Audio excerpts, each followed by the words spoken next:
नमस्कार विद्यार्थी मित्रांनो, आज आपण या ठिकाणी आपल्या जिल्हा परिषद प्रशाला कासार बालकुंदा या प्रशालेमध्ये व्यावसायिक शिक्षणाअंतर्गत 2 विषय शिकवले जातात। त्यामध्ये हेल्थ केअर आणि मल्टी स्किल असे हे व्यावसायिक शिक्षण आहे। मग त्यातला हेल्थ केअरचा जो भाग आहे त्यामध्ये आपण थेरॉटिकल भरपूर ज्ञान प्राप्त केलेला आहे। याच्या सोबतच आपल्याला प्रॅक्टिकल किंवा प्रात्यक्षिक जे म्हणतो आपण ते सुद्धा ज्ञान असणं आवश्यक आहे। मग आता पहिल्यांदा मी या ठिकाणी तुम्हाला हात धुण्याच्या पद्धती याच्यावरती प्रात्यक्षिक घेणार आहे। तर ते प्रात्यक्षिक घेण्यासाठी आपल्याला लागणारे साहित्य आहे, पाणी आहे, अँटीसेप्टिक सोल्युशन असेल, हँडवॉश असेल, घरामध्ये कंपल्सरी सर्वांच्या घरी हँडवॉश असतो असं नाही, पण अवेलेबल असलेले जे काही साबण असेल त्या साबणाचा वापर करू शकतो आणि हात कोरडे करण्यासाठी आपल्याला एक स्वच्छ टॉवेल, रुमाल किंवा आपण एक सूर्यप्रकाशामध्ये 2 मिनिट हात कोरडे करू शकतो असं या कृतीचं किंवा या प्रात्यक्षिकची कृती आहे। मग आता आपल्याला काय वाटतं, हात धुणं हे खूप सोपं आहे, पण हात धुण्याच्या काही पद्धती आहेत। त्या पद्धतीने जर आपण हात धुतलं तर बऱ्याच आजारांपासून आपला प्रतिबंध करू शकतो, कारण आपल्या डोळ्याला न दिसणाऱ्या सूक्ष्म जंतूंचा शिरकाव आपल्या या नखामध्ये असतो। जसे की जीवाणू असतील, विषाणू असतील, पॅरासाइट्स असतील, हे जे सूक्ष्म जंतू असतात ते साध्या नुसत्या डोळ्याने दिसतात का?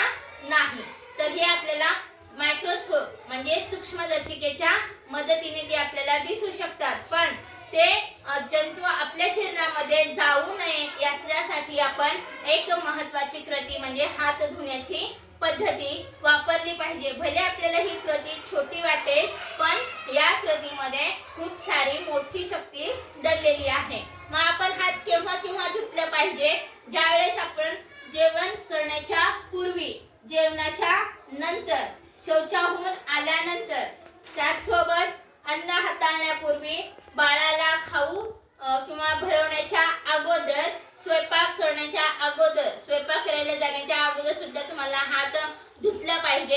एखाद्या अनोळखी व्यक्तीसोबत हस्तांदोलन केल्यानंतर, एखाद्या आजारी व्यक्तीला तुम्ही भेटायला गेलेला असेल, त्या भेटून आल्यानंतर तुम्हाला हात धुतले पाहिजे, म्हणजे आपल्या शरीरावरती सूक्ष्मजंतूंचा शिरकाव झालेला असतो, म्हणून आपल्याला कंपल्सरी बाहेरून घरी आल्यानंतर हात धुणं खूप महत्त्वाचं आहे। मग आता हे आपण जनरल याच्यामध्ये करू शकतो, पण आरोग्य कर्मचारी जो असतो, आरोग्य क्षेत्रामध्ये काम करणारे हॉस्पिटलमध्ये, त्यांना केव्हा केव्हा हात धुतले पाहिजे? जेव्हा रुग्णाला तपासण्याच्या पूर्वी आणि रुग्णाला तपासल्याच्या नंतर, जे की मलमपट्टी करतो, ड्रेसिंग करतो, ते ड्रेसिंग करण्याच्या पूर्वी आणि ड्रेसिंग केल्याच्या नंतर सुद्धा हात धुतला पाहिजे। एखाद्या रुग्णाला आपण स्वतःहून केलेली मदत, त्याच्यासाठी त्या मदत केल्याच्या नंतर सुद्धा आपल्याला हात धुतला पाहिजे। एखाद्या रुग्णालयावरती आपण उपचार पद्धती केलेली आहे किंवा एखादी कृती केलेली आहे, तर ती केल्याच्या नंतर सुद्धा आपल्याला हँडवॉश करणं गरजेचं आहे बरं का।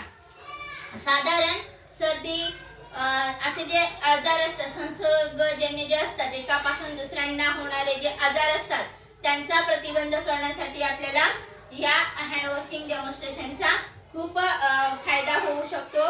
त्याच्यामध्ये हात साबणाने धुणे, खोकलत असताना किंवा शिंकत असताना अचानक ते प्रतिक्रिया अचानक होत असते, तर त्यावेळेस आपल्याला पटकन आपले हात त्या ठिकाणी झाकून ठेवले पाहिजे। खोकला आला, शिंक आली, नाही म्हणलं तर रुमाल असेल तर पटकन आपल्या तोंडावरती आपण रुमाल झाकला पाहिजे, जेणेकरून बाहेर हवेमध्ये ते सूक्ष्मजंतू पसरणार नाहीत। याच्यासाठी महत्त्वाचं म्हणजे कुठेही थुंकायचं नाही, बरोबर आहे का?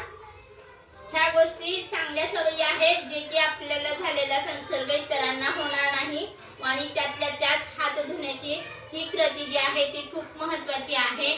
आपल्या याच्यामध्ये जागतिक लेवलवरती 14 ऑक्टोबर हा दिवस, जागतिक लेवलवरती विचार केला तर 15 ऑक्टोबर हा दिवस जागतिक धुवा दिन म्हणून साजरा केला जातो।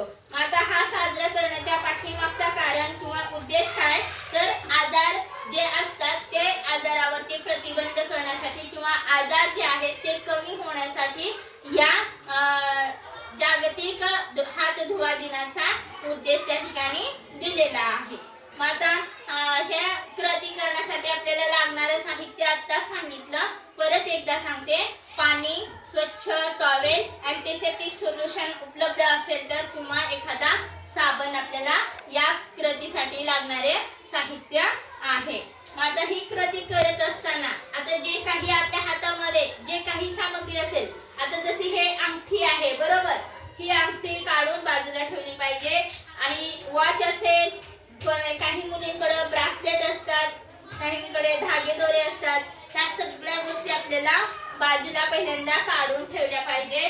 आता जे जेंट्स लोक असतात त्यांचे फुल भाईचे शर्ट असतात, मग ते जे फुल भाईचे शर्ट असतात ते दुमडले पाहिजे कोपऱ्याच्या वरती. इथपर्यंत आता रिकामी झालेले आहेत ना हात माझे हात धुण्यासाठी.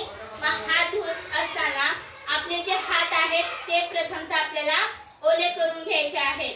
आता या ठिकाणी मी माझे पहिल्यांदा हात ओले करत आहे. ठीक आहे, हात ओले केल्याच्या नंतर इथं माझ्याकडे या ठिकाणी साबण अवेलेबल आहे, तर मी या साबणाचा वापर हात धुण्यासाठी करत आहे. हात ओले केल्यानंतर जो साबण आहे किंवा अँटीसेप्टिक सोल्युशन असेल ते आपल्या हातावरती अप्लाय करून घेतलं पाहिजे. घेतल्याच्या नंतर या ठिकाणी जे पद्धती आहेत हात धुण्याच्या, त्या पद्धतीमध्ये पहिली पद्धत आहे हँड पाम टू पाम, जे की दोन्ही तळवे एकमेकांवरती या पद्धतीने घासले पाहिजे. ही आहे पहिली कृती पाम टू पाम. दुसरी आहे बॅक टू पाम, जे की मागच्या खाचेमधला मळ किंवा त्या ठिकाणचे सूक्ष्मजंतू निघून जातात. या पद्धतीमध्ये उजव्या हातातून डाव्या हातावरती, डाव्या हातातून उजव्या हातावरती, ही सेकंड स्टेप आहे बॅक टू पाम. नंतर आहे फिंगर इंटरफेस. फिंगर इंटरफेस ही सुद्धा कृती उजव्या हाताने डाव्या हातावरती, डाव्या हाताने उजव्या हातावरती 5 वेळा करून घ्यायची आहे. ही आहे तिसरी step finger interface. Finger interlock, जे की बोट आहेत ती पूर्ण लॉक करायचे आहेत आणि अंगठे जे आहेत ते शिल्लक ठेवायचे आहेत. तर या पद्धतीमध्ये फिंगर इंटरलॉक ही स्टेप आपल्याला अशा पद्धतीने क्लीन करून घ्यायची आहे. नंतर आहे आता शिल्लक काय राहिला होता, अंगठा, जे की त्याला राऊंड दी थंब, म्हणजे या पद्धतीमध्ये सुद्धा तुम्ही राऊंड दी थंब ही स्टेप करू शकता, जे की आपल्या किंवा गोलाकार पद्धतीने या अंगठ्याला आपण त्या ठिकाणी हे राऊंड दी थंब ही स्टेप त्या ठिकाणी करू शकतो. या स्टेप मध्ये सुद्धा करू शकतो किंवा या स्टेप मध्ये सुद्धा आपण राऊंड दी थंब ही क्रिया स्टेप करू शकतो. नंतर आहे tips of finger in the palm, म्हणजे पाचही बोट एकत्र करून टिप्स करायचा आणि इन द पाम म्हणजे दुसऱ्या उजव्या हाताने टिप्स केलेला आहे, डाव्या हातावरती त्याच्या तळव्यावरती. या पद्धतीमध्ये गोलाकार सर्क्युलेशन मध्ये ही tips of finger in the palm ही क्रिया या ठिकाणी करायची आहे. या ठिकाणी अंगठ्याच्या ठिकाणापासून सुरू करायचं, मनामध्ये काउंट करायचे 1 2 3 असं, आणि त्या ठिकाणी पूर्ण गोल फिरून मध्यभागी शेवट आपण या ठिकाणी tips of finger in the palm या हाताने उजव्या हाताने डाव्या हातावरती केल्यानंतर डाव्या हाताने उजव्या हातावरती सुद्धा हीच क्रिया या ठिकाणी करायची आहे. Tips of finger in the palm.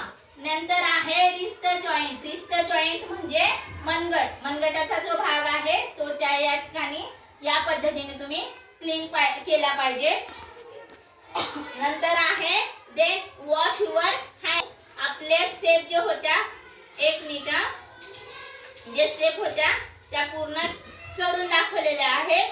तरी तुम्हाला परत एक वेळा सांगते, palm to palm, back to palm, finger interface, finger interlock, round the thumb, tips of finger in the palm, then wrist joint and wash your hands. अशा पद्धतीने hand washing करणं फार गरजेचं आहे. या पद्धतीने जर आपण हात धुतले तर आपल्या डोळ्याला न दिसणारे जे सूक्ष्मजंतू असतात ते पूर्ण स्वच्छ होऊन जातात आणि हात आपले पूर्णपणे स्वच्छ झालेले आहेत.